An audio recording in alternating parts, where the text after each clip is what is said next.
The Unfamous Files is a fun, lively and super relatable podcast hosted by twin sisters Taryn and Shae, aspiring actors in their 30s who've been chasing their dreams for over 15 years.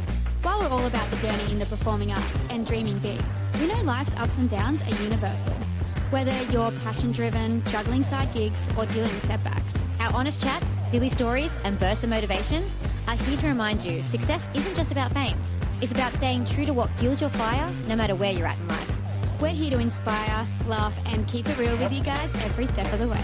Hello! Ooh, Shae and I sharing a big microphone moment today. How exciting. A little bit nervous for everyone, but we're going to do our absolute best not to annoy you too much. But the good thing is, it's because we're not doing too much talking today. That's not going to happen. But anyway, welcome back to the Unfamous Files. You're here with Shae, Taryn, Troy, and our very special guest, Justin. Yay! Hi, Justin. Hello. Justin, we've met through working at the dance studio Pause. He's the circus teacher there and now studio manager. We've become really close with Justin the last couple of years. Justin, can you just give us a quick little intro to yourself just so everyone knows what a little bit your background is, like with your little circus journey, just a quick little wrap up? Yeah, so I'm from 7 generations of circus, carnival and rodeo in Australia. Carney, we love it. Yeah, my family came here in 1872 with the circus. With the circus? With the circus. Oh my God, That's that insane. is actually like proper history. And it was a female-owned circus, actually. Catherine Denner brought Denner's Circus from Scotland to Australia. That's I love actually that. so cool. Question, sorry, just quickly. I don't think I've fully asked you questions about this. So your family's obviously always been into circus. Yep. And I know you're probably going to talk about this. Did you feel any pressure to have to stay in the line of circus to keep the family history going? Not really for me, because my family had actually taken a step away from it when my dad was younger. So they went more carnival rodeo, and then I was the next one to kind of step back with my cousins and do it again. So I felt the pressure to work with my parents and do that stuff, but not so much the circus. It was more of a choice. That's so And cool. can you share how many horses you have? I've just sold some, so I had 26, and then I'm at 19. And let's just say, not only does Justin have horses, I have watched videos of him fully birthing a horse. He does this on a weekly basis. Births horses, the little horse And coming out. it's really horrifying to watch. It makes me a bit nervous for my own birthing one day. Hopefully it's not quite like the horse birthing. I will be there for you. Yeah, did you want to deliver my future baby? That you should have in the wedding. Justin's the future midwife. I'll be like, I don't need a midwife. I've got my horse birthing person. Get out. He grew up with the circus, it's fine. You're like, you can have one person. Sorry, Bobby, you are. You need to get out of here. It's going to be Justin and Taryn. Hey, Troy. Hey. How have you been? We've had a few weeks off. I've missed you. Oh, it's been a blast. Not a blast that Shae was away. No, I got to puppy sit little Buddy, which is Shae's puppy, and it was cute. And I was at the beach, so hence why I'm still so dead. Now, is Buddy the cutest puppy you've ever babysat? Yeah, Yeah. he's cute. He takes after his Sweetheart. mum.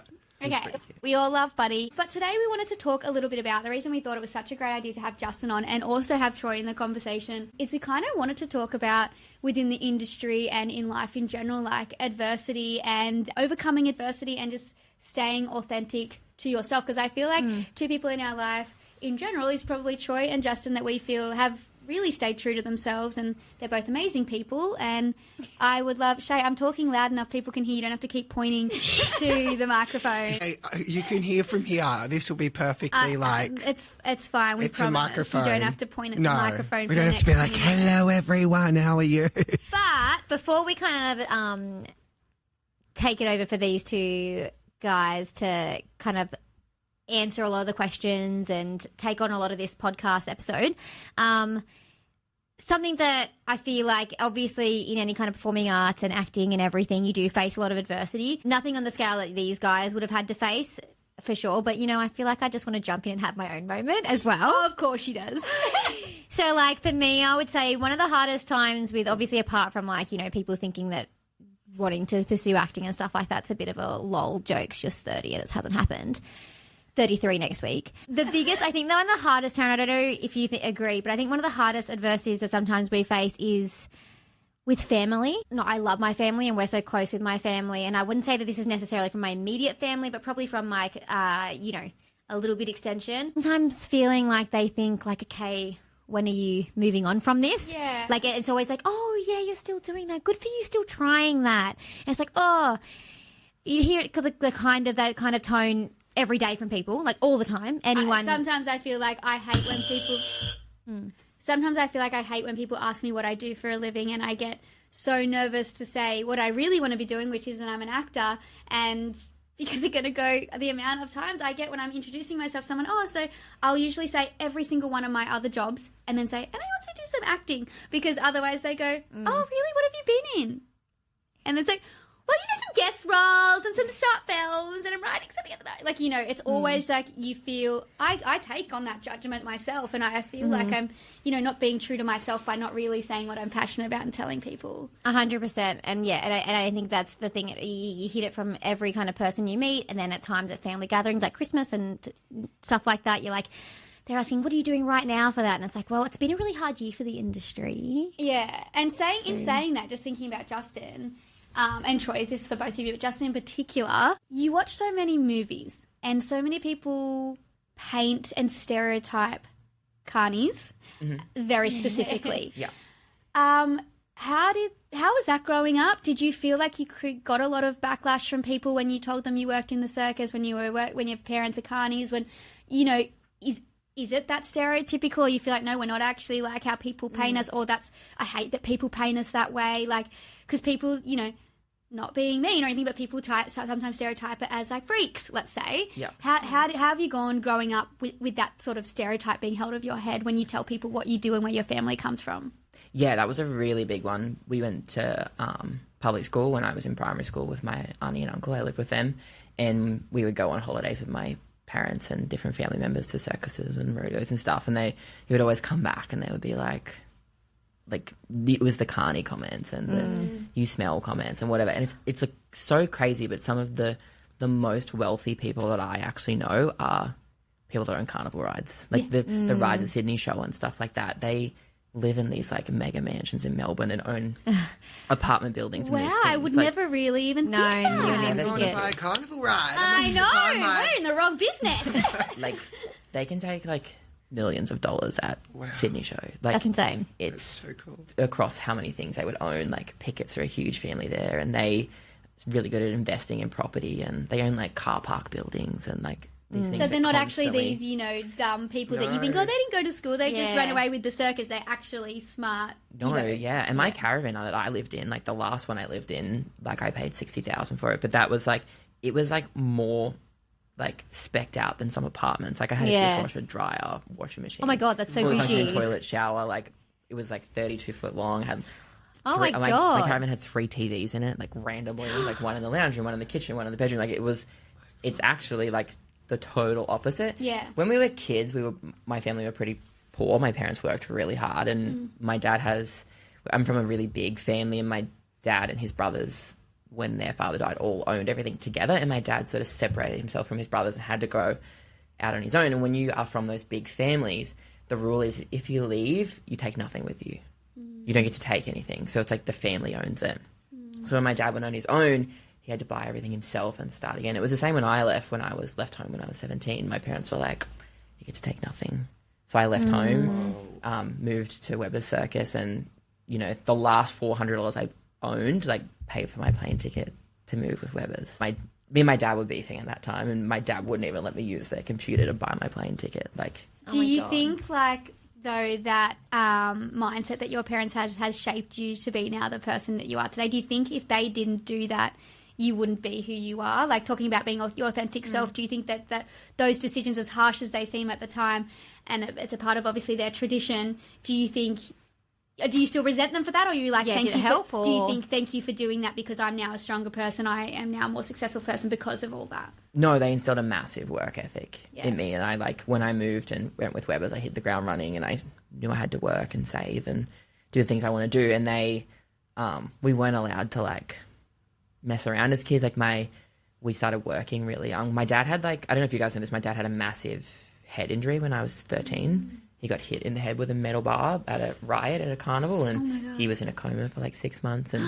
I stopped going to school then to help my mum work. So I was in year 9, I stopped going to school. I never went to school again after grade 9. That's insane. And then started to help my mum work. because they were going to lose everything. So, That's crazy. and my dad had to relearn to walk and all these things, and it made him, like, he probably hate me saying this, but it made him an angrier person for a long time, and that's where we had our friction, like, coming out when I was 14, and he had, like, major issues with it, and then right up until I was 17, we bumped heads a lot. We're great now. I love my dad now, but we had major issues, and that's what made me leave my family, and I haven't lived under my family's roof or depend on my family for anything since I was 17. So it's a really tough upbringing, but it did shape me for the world. God, I feel like it's, when you think about the carnival life, it's such a tough upbringing in so many different ways that you just said, Justin. Like, not only is it they're getting teased at school because of certain things, but then also it's the work ethic that you have to put in. Like, me and Shae tried to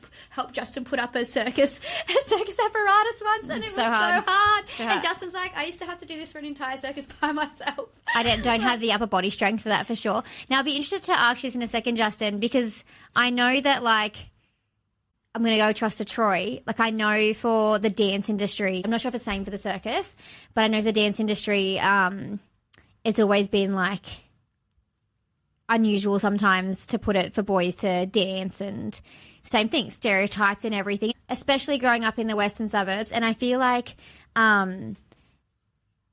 it's getting better, but at the same time, I still probably see one boy in a troop routine, two maybe. Like, it's not like there's heaps and heaps of boys doing it. But Troy, I would love to know, like, for you, now while we're kind of going over how we grew up, you guys grew up in these performing arts industries. For you, how was it growing up in Western Sydney as a dancer, and how that kind of shaped you a little bit?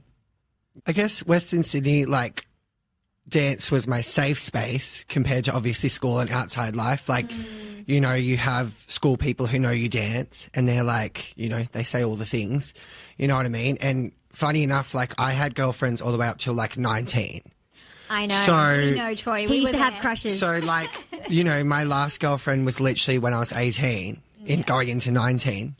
And it was pretty crazy, like, to think of it now. But, like, obviously, you know, the words that people say to you and things that you get thrown around at school, like, you know, I did the talent quests, I did these things, and people say to you, oh, gay boy, you know what I mean, you dance, and back in that day it was worse.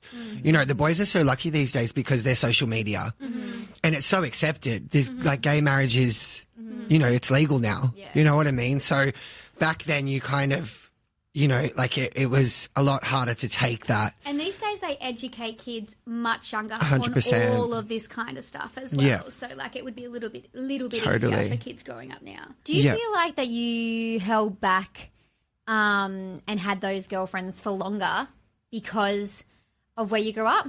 Like, in this western suburbs kind of area, and how it was kind of perceived at school and everything for being a dancer for a boy. Do you feel like you're a little bit, like, reluctant to open that door, so that's why you had the girlfriends? Because I definitely feel like around that 18, 19, like, when we all obviously knew each other and going to Brent Street and stuff like that, I think you probably, I'm not sure, like, obviously it's your own personal journey, but you would have known on some level, hence we were all going, Troy, you're not straight, you're gay. Like, so what was that was holding you back from fully just stopping with the girlfriends?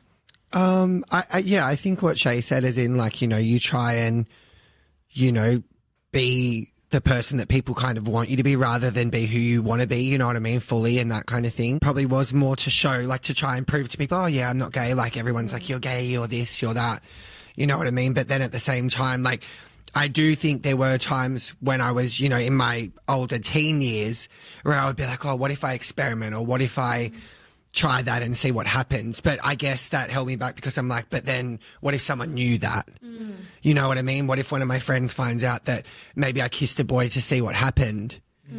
You know? So I guess in a way, at the same time, obviously, like I said, I did like these people, you know what I mean? Because otherwise I wouldn't have, you know, maybe stuck around, you know what I mean? But then, you know, it was when I got to 18, like, full time, and started, and I was like, oh, I like this girl, and everyone was like, Troy, you don't like this girl.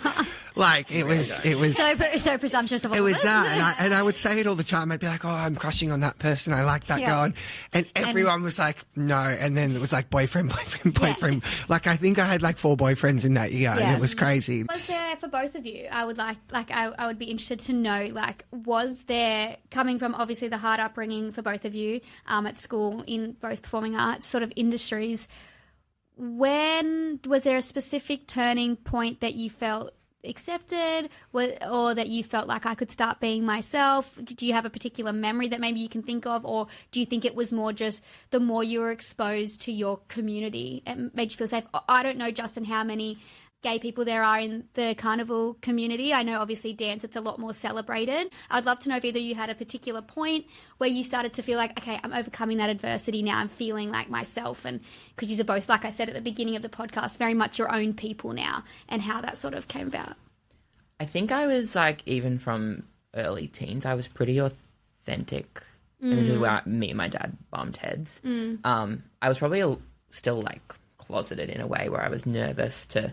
So in like that carnival setting, there was a couple of older gay men that I knew of, and it was kind of secret, and you would hear people like whisper out. It was like having that gay teacher, and then they would be like, oh, he's gay. So it wasn't overly celebrated in the carnival. Yeah, it was kind of like, oh, you could imagine what he does on his... Like, you know what I mean? Like, there was like, there was this looking at them, and then to me, I looked at that like, oh my God, they're on this island all by themselves, and that looks so sad. So I was always like, push it down, and then... That then pushes you to have, to me, unsafe experiences, because you look to apps and to those areas to go and try and find yourself, and then that's dangerous. Where now it's way more accepted. Like, we had no one to talk to. Like, your parents weren't accepting. You didn't want your friends to know because, everyone talks at that age, and that's teenagers. Like, I think I had one cousin that would, sort of knew but would defend me. Like, people were like, he's gay, and she'd be like, he's the straightest man I've ever met. And you always have that one person, but it then pushed you to those unsafe experiences and danger, really. And then they don't have that now, where social media almost protects you from that, because you always you're uplifted now, which is amazing. But then when I left home and went with Webbers, I felt very liberated. Like it was so accepting there in the circus world. Like, my bosses were amazing. So good. I got to have some experiences, but then I was in a relationship 8 months into that with Dougie, then 9 years. So I never had an experimental phase in my life. I went from closeted to a year of kind of doing whatever, and then in a relationship for 9 years. Yeah. So it was, as soon as you felt like you were in a safe space that sort of let you be yourself. And I think that's what would have pushed me into a relationship. Troy, when's that moment for you where you felt like you finally felt accepted, that you can remember? Like I said, there was a big difference in school to dance. So always at dance, I felt accepted. You know what I mean? Even though I was kind of, you were in an environment where you could feel a lot more safe. But I guess going to full time, like you guys saw me in full time, and I could just be myself, and I could be my silly. I was the class clown. I would be in the hallway telling everyone to shut up. You know what I mean? When we had the auditions, I remember standing there and everyone shut up, screaming, and the whole room's just laughing. And I'm yeah, cute. But plenty of entertainment during full time with Troy, that's for sure. It was a full on year. But yeah, I guess going into full time was kind of where I kind of went, okay, now I'm away from school, away from the Western Sydney a lot, we were in the city a lot. We stayed in, we'd go early to school. We'd have coffee at Gloria Jean's, all our group, and we'd do stuff after school. Sometimes we had school parties in, always in the city. So you could kind of be yourself more. Yeah. And I guess that's where I stepped into more of being a bit more alternate too. That time I started wearing, a totally different style compared to what I would when I was out here a lot, and obviously I had girlfriends and stuff where I would want to look a certain way, but then I kind of went the total opposite. I even remember I shaved a side of my head when it was trending, when we were in full time. That's how full on it went with the big sweep on the side. Troy, I'm remembering our Newtown fashion with our hats, with our wearing a matching over the top. Yeah, matching photo. We were full Newtown vibe. Literally. At our op shops. Yeah, it was definitely, I think, 2011, going into full-time, feeling now you can just be crazy and wild and loud and all these things without people being like, oh, this person's a lot. Yeah. And to this day, I'm still that like, crazy loud. Mm-hmm. I walk down the street and people are like, what the fuck's going on with this Yeah. man? I'm dancing in the supermarket. It's honestly really dangerous when the three of us get together. Yeah, because we're all a bit crazy. And I Yeah. think even Taz, you and me kind of came around to this, not during full time. We were still a bit nervous around then, but when we did the Actors Pulse and stuff was when we felt like we could become our full, like we're always ourselves in front of our best friends, but never in front of everyone, I think, until we went to the Actors Pulse. I think it's when you find that place and you find that community, when you find your people, and it's kind of like you can just embrace your authentic, crazy, wild self. Like I know running into people from full time now and they're like, people think were you we're always like this? People think we're the most like they just cannot even believe the kind of people we are now. Like they were like, you talk? Like, Yeah. so, like I didn't even remember like you being like this. Like we got that even if we run into people from school, they're like, they just think we're completely different people to... But our closest friends, like Shae said, would always know who we were. But it wasn't until we joined the acting community that I would say that we became our full selves, for sure. So cute. It's cute how like all performing arts in different ways has kind of led us to be our most authentic selves. And similar and it's- ages. yeah. Like, Yeah. Yeah. 100%, which I find really interesting. Taryn had a really nice little, like, usually I'm the one who comes around with all the nice, meaningful moments at the end that, like, wrap it all up. Justin was talking about that he felt like he's become his most authentic self in his late 20s. And I was just thinking, I think that is so relatable to everybody. Like, I feel like I was, it wasn't until I was 28, 29, 30 that I started becoming the person I really know who I am and really self-assured person that I am today. And I was literally just relating to that. And I thought a lot of our listeners would probably relate to that too, who are at that age. I feel like people think you know who you are in your 20s. You think you know, and you think you know who you are when you're growing up. But I am a completely different person. And Shae and Troy, who obviously would know me from 18 to, like, there's no way in my life would I have ever had tattoos, like, in my old life. Would I? No. But now, like, here I am, like, and I love expressing myself that way. You know, you just, I feel like you do really become yourself in general. I agree. In that age. And without sounding too washed up or anything, I believe that life has just gotten better since I turned 30. So, so Justin's heading into his last year of his 20s, and I'm telling gets better you, from here. I'm actually really, like, as sad old person as that might sound, I genuinely believe that life gets better in your 30s because, like Taryn said, you've kind of become your most authentic self. You know how to handle adversity a bit better, I feel. And you're confident being yourself. You don't feel nervous to behave. You're kind of like, I don't give a fuck what people think. Yeah. You guys feeling that? Yeah, I feel We like... sound like bitter old people. No, it's honest, I think. I think most of my 20s I was such a people pleaser. Like, I was like that yes person. I was like star employee, like give me a gold star, and I would do anything and everything for people, and I would kill myself doing it. And then it was like the end of last year, like something clicked. And I will say Beck really helped because Beck is She does help you with that. she's so hard, and it kind of peeled back this layer of my life, and I looked at it and I was like, I thought I wanted kids a year ago. And then I look now, I'm like, I don't want kids. Yeah, that is not my life. That's just what I thought I wanted. Any of those things, and it's crazy. Yeah, early this year, I probably had like the worst and best year of my life. Like I shed a that layer age. of, It is. dropped a relationship, dropped a lot of weight, started getting fitter, and then kind of found a new person that's my person, I think. I And know. I love that. And I feel like when we wrap it all up, Shae, like you were saying, that for anyone listening and maybe feel like that they're facing adversity at the moment, that you just got a little bit to wait. I'm telling you, you get to that point in your life where it will just get easier and you will find yourself. And time is the thing that gets you there. And you just got to keep pushing And don't feel through. the pressure. Like, let it run its course at your own pace. Like, I feel like if we put too much pressure on trying, I've got to speak out, or if someone had been like, you got to speak more, you got to, like, put yourselves in conversations. I think if I felt that pressure, I would have probably shied away even more, like, in some social situations where I think us doing it in our own pace and everything like that kind of turned us into the people we are. And, yeah, we're stronger because of it now. And like you said, like, I think you were at the best time ever, Justin, because even though it's shitty probably this last year, you were heading into the best time. Golden 30s. the Red Sea is parting. I guess you guys see me go through it, like Yeah. all the rough part of it. But I We've think been that through prepared it. me. Don't worry, we've been through it been too. through it. Like, I feel like everyone goes through it. Isn't that right, Troy? We've had a podcast episode on this before. Yeah. Yeah. Yeah. Anyway, It's better. it 100% gets better, and I really Well, appreciate... this is our first little interview moment. I know, and I really appreciate you guys coming on here and sharing this and being so open and everything like that, because I think it's so important to again, put that out to a lot of different people feeling like they're facing adversity in some sort of way, but especially to boys coming up in the performing arts. And you guys are rock stars and we love you. All right. Well, we will talk to you all the next time we have an episode for the Old Famous Files. Yep. Yay. Bye. Bye.